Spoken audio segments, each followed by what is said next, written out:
오늘 사도행전 71번째 시간입니다. 고난이 불순물을 제거한다. 고난이 불순물을 제거한다 라는 제목으로 우리 하나님 말씀 함께 나누도록 하겠습니다. 바울이 계속 핍박당합니다. 다 계속해서 유대인들이 죽이려고 합니다. 무슨 예수가 구주냐 라고 하면서 뭐 깡패도 동원도 하고 함정도 파고 그러다가 하다가 이제 저 법으로 죽이자 라고 하면서 사형 선고를 내리기 위해서 고소를 합니다. 그래서 고소를 당해서 가이사라라고 하는 곳에 법정에 서게 되는 것이 오늘 본문의 내용입니다. 근데 이 바울을 고소하는 데 있어서 상대편을 보니까 만만치가 않습니다. 대단한 사람들이 몰려 있었습니다. 첫 번째로 오늘 본문에 소개되는 사람이 누구냐? 대제사장 아나니아입니다. 유대인의 사회에서 대제사장이다라고 하면 상당한 그런 자리에 있는 사람입니다. 영향력이 굉장히 많은 사람입니다. 이 가이사랴 법정에 이 대제사장 아나니아가 직접 법정까지 와서 자리에 딱 앉아 있는 거예요. 고소인 측에 앉아 있는 겁니다. 이 대제사장은 예루살렘에 있거든요. 예루살렘에서 가이사랴까지는 꼬박 걸어도 하루 이상이 걸리는 겁니다. 그래서 웬만하면 대제사장이 예루살렘을 떠나지 않아요. 그런데 이 바울을 죽이겠다라고 하면서 이 가이사랴 법정에 딱 와서 앉습니다. 고소인 측에 앉습니다. 혼자 온 것도 아닙니다. 그 밑에 있는 장로들을 다 데리고 옵니다. 그 법정 무게감이 있죠. 그래서 무언의 압력을 주는 겁니다. 대제사장까지 와서 저 고소한다 라고 하는 것을 힘을 실어 주는 거지요. 거기다가 이 당시에는 이 로마 재판이 지금과 비슷한 면이 있었습니다. 그래서 변호사를 누구를 쓰냐에 따라서 이게 판결이 완전히 바뀌어요. 지금도 마찬가지 아닙니까? 그래서 탁월한 변호사가 변호를 하면 죄인도 무죄를 받을 수 있습니다. 반대로 그 탁월한 변호사가 물고 늘어지면 무죄도 죄를 받게 할 수도 있는 것이 실질적인 모습입니다. 당시에 이 바울을 고소했던 가장 대표 변호사가 누구냐? 더둘로라고 하는 당대 최고의 변호사를 고소인들이 선임을 한 겁니다. 그러니까 이 분위기가 아시겠죠? 대제사장도 고소인 쪽에 딱 앉고 그 밑에 있는 수하들도 쫙 한자리 하는 사람들 다 앉아있고 당시 최고의 변호사라고 하는 사람이 이 고소인 변호를 맡은 거예요. 그 예전에 제가 어떤 영화를 보는데 돈 많은 사람인데 죄를 많이 졌습니다. 그래서 붙잡혔어요. 그래서 재판을 받게 되는데 이 사람이 하나도 겁을 내지 않습니다. 왜 그런가 이렇게 봤더니 그 변호인들을 꾸리는데 한 20명을 꾸립니다. 자기 변호인들. 근데 이 변호인단의 명단을 쭉 보니까 무슨 그 대법관을 지냈던 사람, 법무부 장관 했던 사람, 검찰총장 했던 사람, 뭐 어떤 이런 사람 저런 사람, 하여튼 그 당시에 쟁쟁한 사람들을 다 20명을 끌어모은 거예요. 그리고 변호인을 하는 겁니다. 그래서 이 사람을 변호하는데 전직 검찰총장, 대법관 뭐 이런 사람들이 계속해서 나오는 거예요. 결국 그 영화를 보면 그 사람 참 죄를 많이 졌거든요. 그런데 무죄로 나오더라고요. 물증도 있고 모든 것들이 다 유죄다라고 하는데 한 20명이 변호를 맡아버리니까요. 결국 무죄로 나오게 되는 것을 볼 수가 있습니다. 그만큼 변호가 셌는데 오늘 본문에 나오는 이 바울을 죽이겠다라고 하면서 고소한 사람들의 모습이 이렇다라고 하는 것입니다. 어마어마한 그런 파워를 가지고 바울 하나 잡겠다고 법정에 세운 거예요. 근데 반대편에 있는 바울을 보면 딸랑 혼자 나와 있습니다. 국선 변호사도 없는 거예요. 그래서 가만히 보면 누가 봐도 야 바울은 이제 죽었다. 바울이 어떻게 그것을 헤쳐나갈 수 있겠습니까? 아무래도 방법이 없는 거죠. 저는 저 이 법정에 서 있는 이 바울의 모습을 바라보면서 야 우리의 모습이 때로는 이런 사면초가의 모습일 수 있겠구나. 사면초가 이런 말 많이 쓰지 않습니까? 사면 동서남북이 다 초나라 노래가 되어 있다. 초나라가 적군이었거든요. 나는 혼자 들판에 있는데 사방팔방의 초나라 군사들이 나를 겹겹이 에워쌌다라는 거예요. 꼼짝없이 죽는 거죠. 도망갈 방법이 없을 때, 뭘 할 수 없을 때 사면초가, 사면이 다 초나라의 노래밖에 안 들리는구나. 그럼 우리의 인생 살아가면서 이럴 때가 간혹 있습니다. 아니면 종종 있을 때가 있습니다. 그냥 사방팔방이 다 청나라 노래예요. 사방팔방이 다 내가 무너질 일밖에 남지 않은 그런 상황이 있습니다. 그런데 내가 뭘 할 수 있는 게 없어요. 내가 뭘 헤쳐나갈 수도 있는 것도 없고 내가 맞서 싸울 능력도 없는 거예요. 그래서 히스기야서에 보면 히스기야가 이런 고백을 하지 않습니까? 아이를 낳으려 하나 해산할 힘이 나에게 없도다. 무슨 애를 낳아야 되는데 무슨 힘을 줘야 되잖아요. 근데 힘이 주어지지가 않는 거예요. 이런 상황, 이런 모습이 우리에게도 분명히 있다라고 하는 것입니다. 내가 뭘 해야 돼요. 내가 뭘 해내야 돼요. 그런데 나에게 그런 능력이 없어요. 나에게 그런 재주도 없습니다. 능력도 없습니다.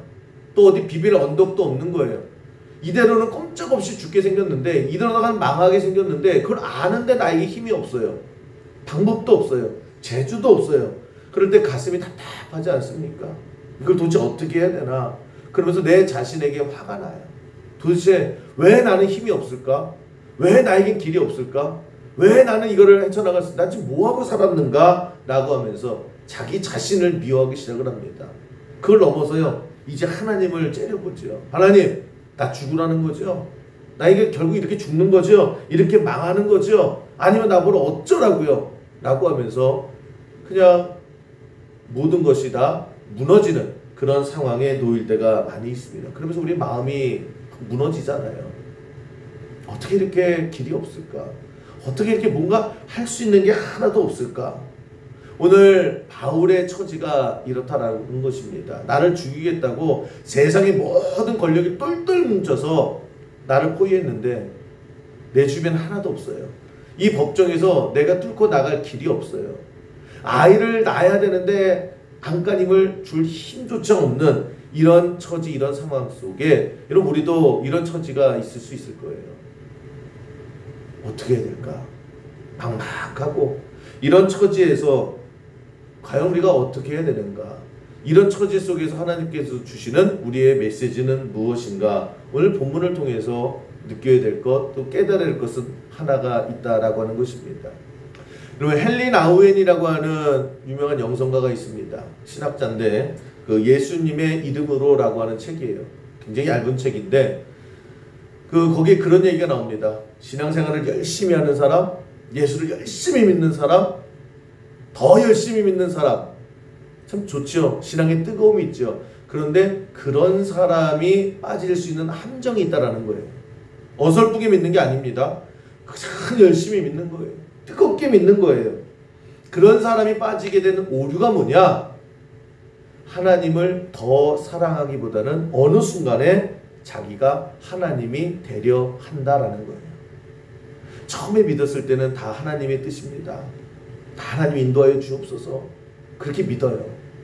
그럼 어느 순간에 신앙이 쌓이고요, 믿음이 쌓이고 하나님과 나의 마음이 하나가 된다라고 했을 때에 나도 모르는 사이에요, 내가 하나님이 돼버린다라는 거예요. 예를 들면 이런 겁니다. 목사가 설교를 하잖아요. 그죠? 그런데 어떻게 설교를 합니까? 여러분, 걱정하지 마십시오. 변합니다. 변하게 하는 것은 내 힘으로 하는 것이 아니라 하나님이 변화시켜 주십니다.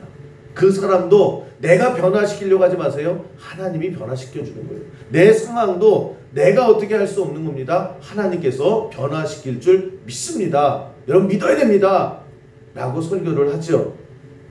그렇게 설교를 한 목사가 어떤 함정에 빠지냐면, 교회는, 목회는 내 뜻대로 하려고 해요. 내 뜻대로. 그래서 내가 권면을 해요. 너 이렇게 해야 된다. 우리 교회는 이렇게 해야 됩니다. 우리 교회가 일로 가야 됩니다. 설득해요. 내 생각대로 강요를 해요. 강조를 해요. 그래서 글로 계속해서 끌고 가는데 안 오면 막 윽박 지릅니다. 뭐 하는 거냐고. 열심히 해야 되지 않냐고. 이쪽으로 가야 되지 않냐고. 가만히 보면요, 기다리지 못해요. 내 뜻, 목사의 뜻, 목사의 강요. 그러면서 내가 이렇게까지 얘기하는데 왜들 안 바뀌는 거냐고. 왜 우리 교회가 꿈쩍도 안 하느냐고. 어느 순간에요, 목사도 이런 함정에 빠질 수가 있어요. 교회가 하나님의 뜻대로, 목회가 하나님의 뜻대로 가야 되는데 어느 순간에요, 내가 하나님이 되는 거예요. 내 뜻대로 교회가 가야 돼. 내 생각대로 가야 돼. 왜 내 뜻대로 안 움직이는 거야? 왜 내 뜻대로 너는 왜 가만히 있는 거야? 라고 하면서요, 윽박지르고 등 떠밀고. 가만히 보면요, 목사가 그런 함정에 빠질 때가 많아요. 하나님의 뜻을 전하는 게 아니라 하나님이 변화시켜 주십니다 라고 말하고 그것을 믿어야 됩니다 라고 하는데요, 어느 순간에요, 내가 내 뜻대로 이게 안 될 때에 정말 화나고 뭔가 잘못됐다고 그러고, 그런 함정에 우리가 얼마든지 빠질 수 있다라는 거예요. 저는 그 헨리 나문의 말이 참 마음에 와닿더라고요. 하나님을 더 사랑하고 하나님을 더 믿고 하나님 앞에 더 순종해야 되는데 어느 순간에 내가 하나님이 되려고 하는 거예요. 내 뜻대로 돼야 되는 거예요. 하나님, 이게 내 뜻인지 아시죠? 이대로 해주셔야 됩니다. 제가 목회를 처음 시작했을 때 초반에, 30대 초반에 목회할 때는요, 정말 팔딱팔딱 뛰었어요. 그냥 못 뛰었어요. 교회가 굉장히 약하지 않았습니까? 그래서 교회에 어떻게든 부흥시켜야 되겠다라고 하는 강박증이 있었어요. 그래서 그 몇 안 되는 성도님들, 정말 열 손가락이 남는 그 성도님들 달달달달 볶고요, 이리 뛰고 저리 뛰고 쥐어짜고 망간 힘을 썼단 말이에요. 30대 때에 얼마나 했겠습니까? 그 젊은 그 패기로 할 수 있다, 하자! 그러면서 하여튼 달달달달 볶았어요. 그런데 돼요? 안 되더라고요. 안 돼요. 10년을 달달 뭘 했는데도 안 되는 거예요. 그러면서 제가 제 30대 때는 그랬던 것 같아요. 하면 안 되고 하면 막히고 해도 안 되고, 교회가 늘 그랬거든요. 그냥 고단히 있었어요. 그래서 제가 비누 중에 비놀리아 되게 싫어했습니다. 비놀리아 여러분 기억나세요? CF를 봤더니 아직도 그대로야. 어제 그거 보는데 막 성질이 나는 거예요. 우리 교회 얘기하는 것 같아서. 한참 써도 아직도 그대로야, 여전히 그대로야. 교회가 그랬다고요. 10년 넘게 그냥 그대로인 거예요. 그러면서 저도 꺾이죠. 마음이 꺾이고 생각이 꺾이고, 어떻게 해요? 안 되나 보다. 안 되나 보다. 수영마을은 안 되나 보다. 수영교회는 안 되나 보다. 나는 목회가 아닌가 보다. 이렇게까지 하는데 안 되는 거는 안 되는 거보다. 그러면서 굉장히 낙심 속에 하다가 안 되면 풀 꺾이고, 하다가 안 되면은 또 풀 꺾이고, 그래서 항상 낙심과 열심이 늘 왔다 갔다 했던 것 같아요.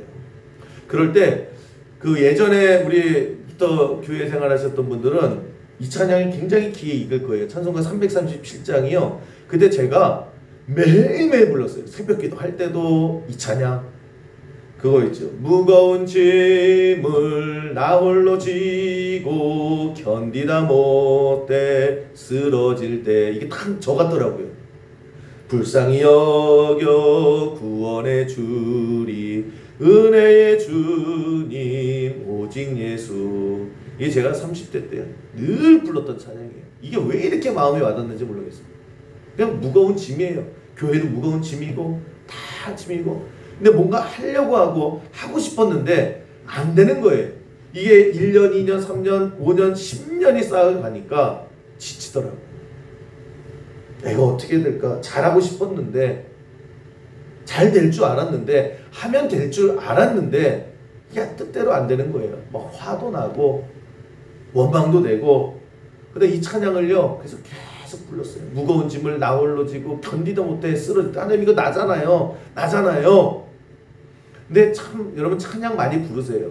이 찬양을 정말 몇 년을 계속 불렀던 것 같아요. 매일매일 불렀는데 어느 순간에요, 제가 마음이 편안해지더라고요. 서서히 편안해지더라고요.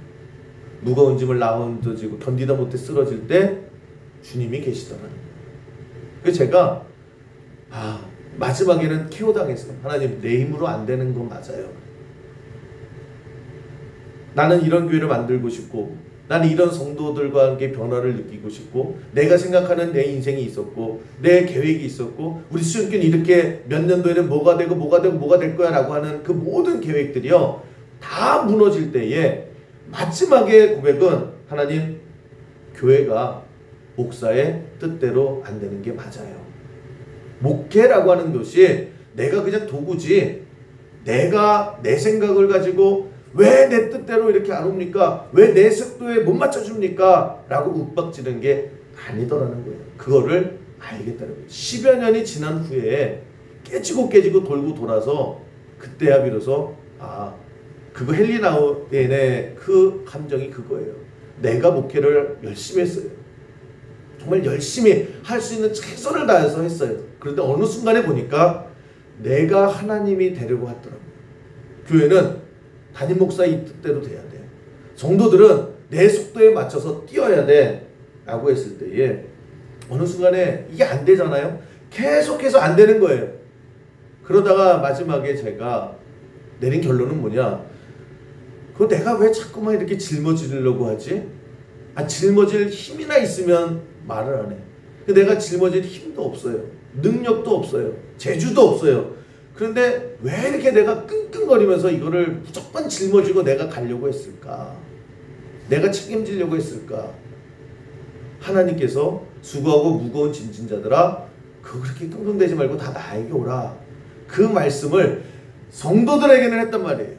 여러분 짐 내려놓으셔야 됩니다. 여러분 인생이 뜻대로 되는 거 아닙니다. 여러분 계획대로 사라지지 않습니다. 하나님이 가게 하셔서 갑니다. 말은 그렇게 수천 번을 했음에도 불구하고 나는요, 내 목회는 내가 하나님이 돼서 내 계획대로 가려고 했던 거예요. 근데 능력이 없지요.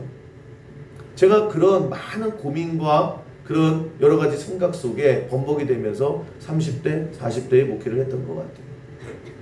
지금 와서 보면 여러분, 여러분들이 저를 어떻게 보실지 모르겠지만 저는 수영교회 목사로서 지금 오늘이 제일 행복해요. 이 아멘이 안 나오면 저는 진짜 하루하루가 내 목회가 너무 행복해요. 스트레스가 없어요. 저는 진짜 목회하는데 스트레스가 없어요. 스트레스 없어 보이죠? 아니 제가 오늘 머리 스타일이 좀 바뀌었죠? 어떤 분이 목사님 안 멋있어. 그러니까 어떤 사람이 그럼 거기까지 했으면 좋아요. 자고 일어난 것 같아요. 그런 소리를 윤현숙 권사님이 해도요. 그러니까 인사를 앉아서 하죠. 저는 모든 게 다 재밌고 행복해요. 그래 보이죠? 저는 정말 수영교회 목사로서 별로 스트레스가 하나도 없어요. 걱정도 없고요. 왜 걱정거리가 왜 없겠어요? 그런데 안 돼요. 예전에는 눈만 뜨면 걱정거리가 많았어요. 근데 옛날보다 지금이 걱정거리 더 많이 해야 돼요. 그런데 하나도 안 돼요. 그냥 행복해요. 내가 짊어지는 게 아니구나 라고 하는 게 정말 깨달아지니까, 저 짐을 내가 진다고 해도 못 지는 걸 이제 아니까. 여러분 마찬가지입니다. 오늘 예배드리는 여러분들 가운데에 무거운 짐 있죠? 얼마나 무거워요. 가정의 문제가 있을 거고, 건강의 문제도 있을 거고, 자녀인지 왼수인지 모르겠고, 여러분 진로의 문제도 있을 것이고, 경제적인 문제도 있을 것이고, 또 부부간의 문제, 또 자식간의 문제, 형제간의 문제, 직장의 문제 얼마나 많아요. 이거 다 모든 것들이 다 얼마나 무거워요. 여러분 이거 짊어지고 가려니까 얼마나 힘들어요. 어떻게든 잘 살려고 하셨잖아요. 지금까지 왜 이렇게 안간힘을 쓰셨어요? 잘 살아보려고. 어떻게든 살아보려고. 잘하고 싶었고, 잘할 줄 알았고, 잘 될 줄 알았고, 이렇게 하면 정말 잘 살 건지 알고 조금만 더 힘내자, 조금만 더 버티자, 조금만 더 그러다가 중요한 것은 안 되잖아요. 내 마음처럼 인생이 사라지지 않잖아요. 그때 우리도 마음속에 수만 가지 생각이 있지 않습니까? 때로는 원망이 들고, 때로는 포기도 들고, 때로는 불평도 들고, 때로는 자포자기도 하는 이런 심정이 있을 때 저는 여러분들에게 한번, 하나님께서 뭐라고 그러세요? 왜 이렇게 짊어져? 너 못하는데 좀 나에 좀 맡겨. 여러분 우리가 그렇게 여러분 한 분 한 분을 보면 정말 최선을 다해서 열심히 살아오셨거든요. 잘 살려고 애쓰셨거든요. 그렇게 안 될 때 그렇게 애타는 만큼, 그렇게 열심인 만큼, 그렇게 죽기 살기로 버텼던 만큼 그런데 내가 인생을 살아가면서 하나님 앞에 기도해 본 적이 있는가? 내가 하나님 앞에 맡겨본 적이 있는가? 내 이 죽을 힘을 다했던 그 애정, 열정, 애씀, 그것에 반의 반이라도 내가 하나님하고 불러본 적이 있는가? 그냥 내가 하나님이 돼서요, 내가 다 하려고 했잖아요. 내가 내 뜻대로 해야 내만 했고, 하나님은 그저 잠깐만 힘 있으면 좀 도와주세요, 모든 것을 내가 다 책임지고 모든 것을 내가 다 해야 된다라고 하는데 안 될 때, 여러분 오늘 이 시점에서 내가 하나님 앞에 그 세상의 그 노력, 그 애씀의 반의 반이라도 하나님 앞에 맡겨본 적이 있는가? 하나님 앞에 기도해 본 적이 있는가? 저는 여러분들 이제 지치고 힘들 때에 할 만큼 하셨잖아요. 애쓴 만큼 애썼잖아요. 이제 그 애씀과 열정을 가지고 하나님 앞에 부르질 줄 아는 여러분 되기를 주님의 이름으로 간절히 축원합니다. 사람 찾아다니면서 좀 도와달라고 하고 사람 그렇게 바라고 했던 그 마음을 담아서요, 하나님을 좀 바라보기를 원합니다. 기도하셔야 돼요. 여러분 성경에 보면 많은 여인들이 나옵니다. 그 많은 여인들 중에 가장 베스트, 가장 높은 평가를 받는 여인은 한나예요. 사무엘의 어머니 한나. 성경은 왜 이렇게 한나를 높이 평가하는가? 이 한나의 인생을 보면요, 구약시대에 여인이 결혼을 해서 시집을 가서 자식을 낳지 못한다라고 하면 이건 아무 쓸데가 없는 인생이에요. 근데 한나는 자식을 낳지 못했어요. 애썼지요. 어떻게든 자식을 낳아 보려고 했는데 안 되는 거예요. 안 되는 거예요. 해도 안 되는 거예요. 그러다가 이 남편이 분인나라고 하는 첩을 둡니다. 근데 이 분인나는 결혼하자마자 첩으로 들어와서 애를 숭숭숭숭 낳는 거예요. 그것도 아들만 숭숭숭 낳는 거예요. 그럴 때의 여자로서의 이 자괴감, 그거로 끝납니까? 분인나가 가만히 보니까 이제 업신여기는 거예요. 말끝마다 자식도 못 낳는 주제에. 그러면서 자기 아들들 쫙 데리고 보란 듯이 하죠. 여러분 그것이 여자 인생에서 얼마나 억장이 무너져요. 계속해서 아직도 안 나가고 버티네. 저 무슨 낯짝으로 저렇게 이 집에 사는 거야. 첩에게 그런 대접을 받아요. 그 첩의 자식들이 같이 우습게 여겨요. 얼마나 하루하루가 지옥 같았겠어요. 이 살고 싶었겠습니까? 근데 중요한 거는 내가 안 나고 싶어서 안 나는 게 아니잖아요. 내가 할 수 없어서 못 하는 거잖아요. 누구는 이렇게 살고 싶었습니까?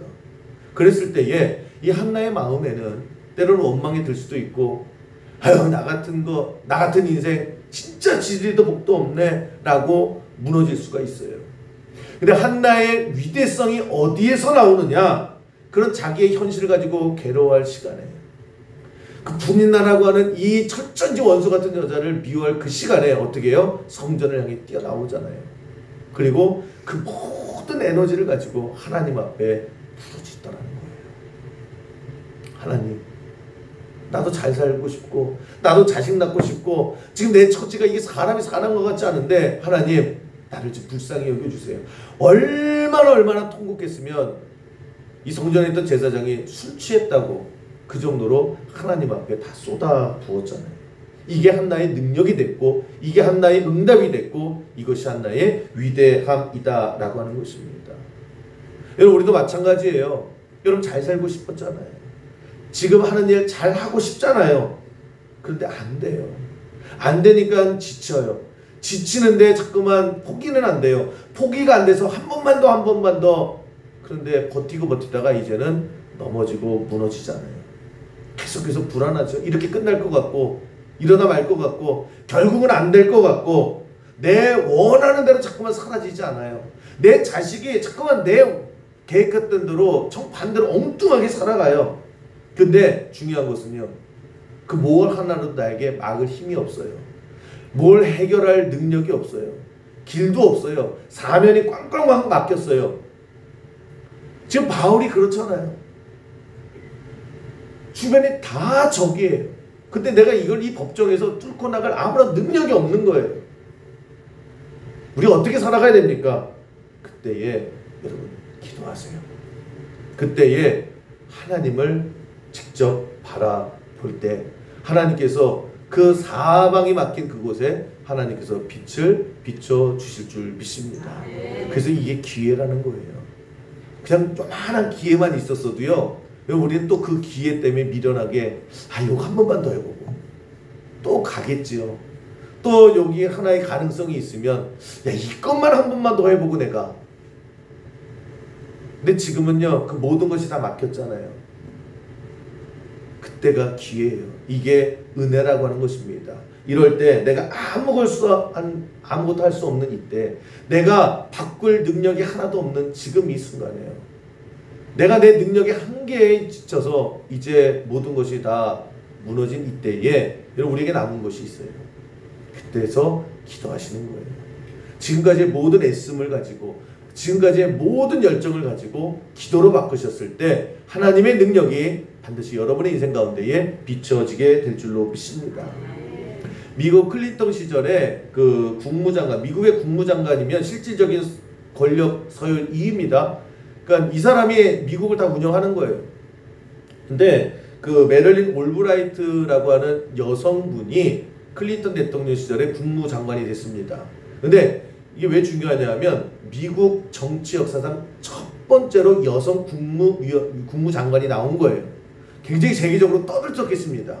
미국이 되게 민주적이고 뭐 이런 것도 같지만 그래도 여전히 인종차별이 있고 성별차별이 있었는데 클린턴 시절에 최초로 여성을 국무장관으로 세운 거예요. 굉장히 잘했습니다. 일도 되게 잘하고. 근데 이분이 인생 스토리가 있어요. 결혼해서 잘 평범하게 살았습니다. 결혼해서 23년째 되던 때에 아무 일 없었어요. 근데 갑자기 남편이 우리 이혼해 그러는 거예요. 갑자기 그 많은 하늘의 날벼락처럼 이혼해, 나 너랑 더 안 살아 그러더래요. 아니 밑도 끝도 없이. 그죠? 왜 그러냐 그랬더니 나 여자 생겼어 그러더래요. 그리고 그냥 짐 싸들고 그냥 나가버렸답니다. 그 20년 동안에 믿고 살았던 남편인데 뭐 배신감도 생기고 뭐 여러 가지 많은 불편한 마음이 생기고 분노가 생기죠. 그러면서 얼마나 충격을 받았는지 삶이 다 무너졌다라는 거예요. 이건 뭐 경험해보지 않은 분들은 잘 모르겠죠. 그런 배신감, 그런 상처, 분노, 수만 가지 감정 속에서 헤어나지를 못하는 거예요. 그런데 그때 또 아직 주변에서 잘 모르잖아요. 그 친구가 뭐 어떻게 뭐 오거든 말이, 야 메릴린, 근데 너는 얼마나 행복하냐? 너는 다 가지고 있잖아. 복도 많아 그러더래요. 남의 처지도 모르고.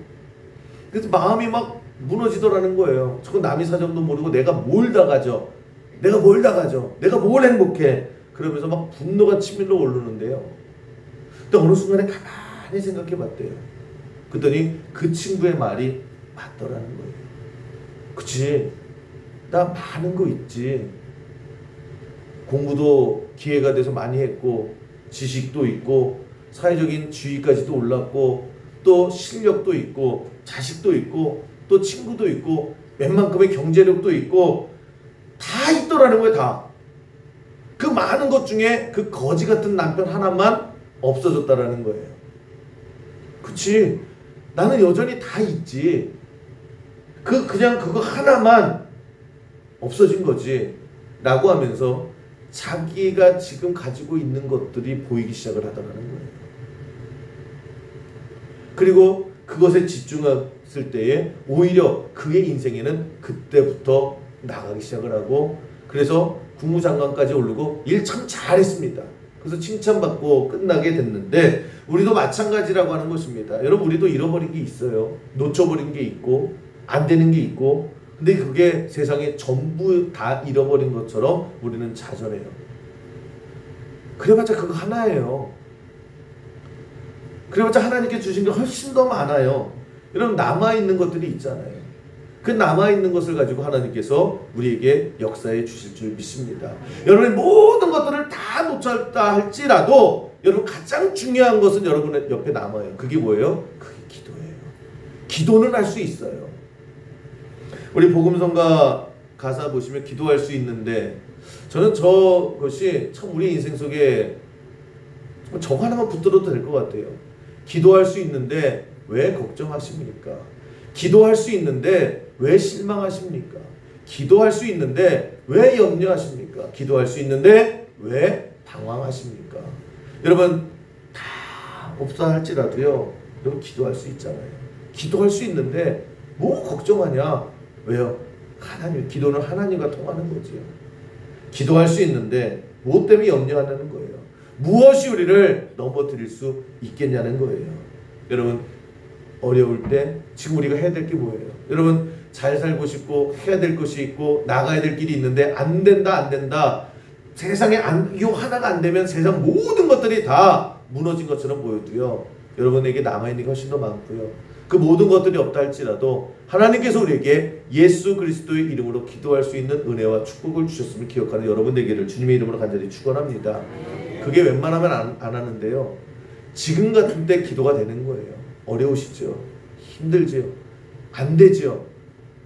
애는 낳아야 되는데 힘이 주어지지 않을 때, 그때 우리에게 남아있는 것 예수 그리스도 이름으로 기도하시면 돼요.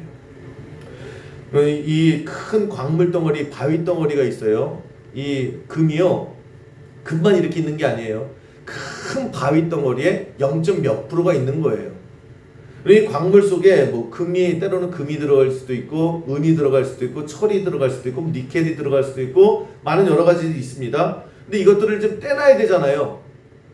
그죠? 금 안에 다른 불순물들이 막 섞여 있단 말이에요. 이거 어떻게 떼어냅니까? 뭐 망치로 다 부셔지면은 뗄 수 있는 게 아니잖아요. 그걸 가지고 용광로에 집어넣는 거예요. 용광로에 집어넣으면 각 물질마다 녹는 속도가, 그 온도가 달라요. 그래서 분리가 되는 거예요. 1000도가 되면 얘가 떨어져 나가고 1200도가 되면 얘가 뛰어나가고, 그래서 용광로 속에 집어넣는 겁니다. 그러면 그 뜨거움 속에 다 갈라져요. 불순물들이 다 떨어져 나가요. 그래서 나중에 남는 게 이게 금이에요. 그래서 99.99%의 그런 순금이 되는 겁니다. 때로는 은이 되는 거죠. 여러분 우리 인생 가운데에 때로는 그런 용광로 같은 힘듦이 있어요. 어려움이 있어요. 왜 하나님께서 그걸 보고만 계십니까? 왜 하나님께서 그것을 허용하시냐는 거예요. 불순물 제거라는 거예요. 떨어져 나가는 거예요. 이 어려움 속에, 이 힘든 과정 속에, 나의 무능함 속에 처저히 무너질 때에, 그때에 내 불순물이 있거든요. 아닌 척하지만 내 뜻대로 하려고 하고 내가 하나님인 것처럼 알고 내 아직까지 고집을 내려놓지 못했던 그 많은 것들이요, 용광로와 같은 그런 어려움 속에 다 갈라지고 분별이 되는 거예요. 그래서 여러분 오늘 우리가 그렇게 걱정 안 하셔도 돼요. 그 과정 속에 다 떨어져 나가고, 그래서 기도하는 여러분이 될 줄로 믿습니다. 그래서 여러분 이 더들로라고 하는 사람이요, 굉장히 앞으로 이제 그 24장 이후를 말씀을 보면 더들로가 정말 대단한 변호사예요. 그리고 뒤에 백도 있죠. 그래서 신랄하게 공격을 해요. 죽이려고 합니다. 그런데 결론은 뭐예요? 더들로의 이 공격 때문에 오히려 바울이 풀려나요. 하나님께서 하시는 그런 일이 그렇다라고 하는 거예요. 여러분 대적들이 우리 죽일 것 같죠? 여러분이 지금 이 일 때문에 망하게 될 것 같죠? 저 사람이 나 끝내버릴 것 같죠? 대적이 원수처럼 느껴지죠? 그러나 항상 결론은 뭐냐? 여러분 꼭 기억하세요. 나를 어렵게 하는 자가 결국에는 나를 성공시키는 사람이 될 줄로 믿습니다. 이게 신앙의 원리예요. 여러분 분인나라고 하는 이 첩이 없었다라고 하면, 이 가슴에 피멍을 들게 하는 이 분인나가 없었다라고 하면, 한나는 성전 나가서 그렇게 기도하지 않았을 거예요. 그냥 그렇게 하루하루 살았을 거예요. 그러나 처절하게 원수 짓을 하는 그 분인나가 있었기 때문에 한나가 교회로 뛰어간 거죠. 바꿔 말하면 한나는 사무엘의 어머니가 됐습니다. 한나는 축복을 받았습니다. 그 시작이 누구예요? 분인나라고 하는 자기를 괴롭히는 사람을 통해서 결국에 축복받는 계기가 되더라는 거예요. 요셉의 입장에서 보면 보디발의 아내가 얼마나 나빠요. 아니 멀쩡한 사람 이렇게 뒤집어 써가지고 감옥에 보내잖아요. 나를 죽이는 사람 같지요. 내 발목을 잡은 사람 같지요. 내 인생의 암적인 존재 같지요. 그러나 그 보디발의 아내가 없었다면 요셉은 감옥에 못 가잖아요. 거기서 하나님이 일하심을 볼 수가 없었다라는 거예요. 나중에 총리가 되지요. 그 총리가 되는데 1등 공신이 누구예요? 요셉을 죽이려고 했던, 요셉을 모함했던 보디발의 아내가 오히려 1등 공신이 되더라고 하는 것입니다. 사울이 그렇게 핍박하던 다윗, 도대체 저 인간은 왜 나한테 저럴까? 그런데 결국 사울의 핍박이 없었다라고 하면 이스라엘의 왕 다윗은 잊지 않았을 거예요. 여러분, 우리는 다 이해하지 못합니다. 그러나 오늘 나에게 일어나는 많은 어려움, 나를 해하려고 하는 많은 사람들, 내가 감당하지 못하는 그 어려움들, 그것을 이해하지 못하더라도요, 우리가 믿는 건 뭐예요? 합력하여 하나님께서 선을 이루실 줄로 믿습니다. 인생이 내 마음대로 사라지지 않는 게 맞아요. 그 인생 앞에서 내 능력의 한계는 뻔해요. 그랬을 때에 그러나 우리 여기서 넘어지지 않는다라는 거예요. 누가 봐도 이 법정에서 바울은 죽을 수밖에 없어요. 그러나 하나님께서 합력해서 또 다른 선을 이루어 내신다라는 거예요. 여러분, 오늘 고난이 있죠. 여러분, 힘들게 하는 것이 있죠. 그것을 통해서 내 불순물, 다른 거 아니에요. 내가 하나님이 되려고 했던 그 마음을 하나님께서 다 제거해 버리실 거예요. 그리고 나머지 하나 남는 게 뭐예요? 하나님 앞에 기도하는 여러분이 하나님 앞에 서게 될 줄로 믿습니다. 그때부터 풀리게 되는 거예요. 그래서 우리는 걱정 안 해도 돼요. 기도할 수 있는데 뭘 염려하느냐? 기도할 수 있는데 뭘 그렇게 불평하느냐? 근데 우리 기도 왜 안 해요? 아직까지 불순물들이 많이 섞여 있어서 그래요. 그래서 오늘 하루하루 매 순간순간 그 하나님을 바라보면서 합력하여 선을 이루시는 그 하나님을 통해서 결국에는 승리하는 우리 인생을 보게 되는 우리 오늘도 예배하는 저 여러분 되기를 주님의 이름으로 간절히 축원합니다.